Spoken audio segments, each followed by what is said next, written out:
The topic of hell is one that I've found people tend to shy away from talking about just due to the fact that they don't want to scare people into Christianity, but I think it's still an important topic to cover.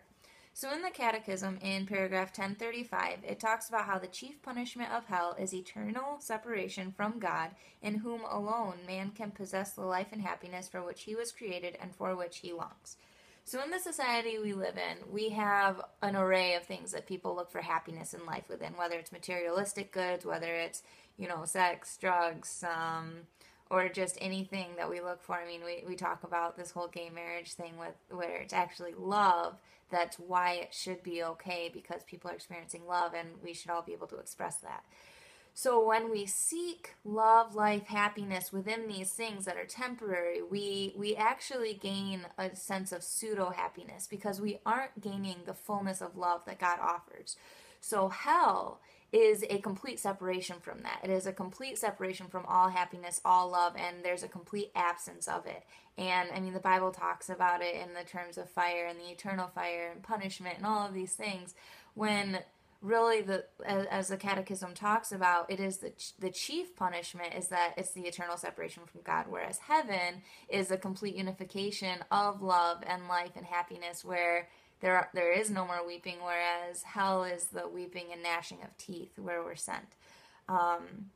So in order to go there, though, there has to be a willful decision to not love God. There has to be one of the things that I kind of talk about in Who Will Go to Heaven. It's this concept that if somebody were to be like, F you, Jesus, like you are just the worst ever, and that type of attitude is what will get somebody in the judgment seat of not making it into heaven.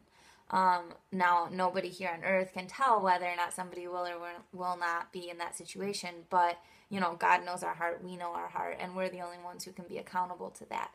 Whereas with the openness and the idea of being open to Christ and open to God, that at least opens the doorway to heaven, and it doesn't completely, it's not this willful resentment against God, which is where the true danger of where hell becomes a reality starts.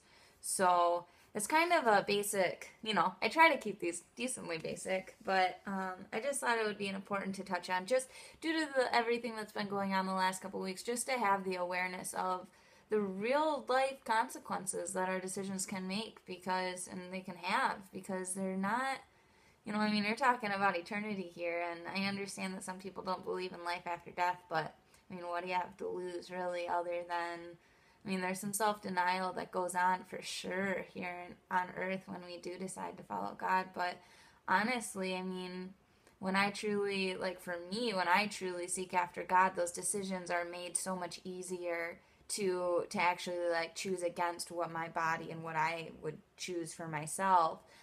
The decision ends up coming a lot easier when God is sought through that. So it's real and it's available, so I don't know. It's all about openness and just having the availability to it. And so I'll be praying for everybody this week, and I hope that everyone has a happy Sunday. Happy 4th of July, Independence Day, and I'll see you again next week. Bye.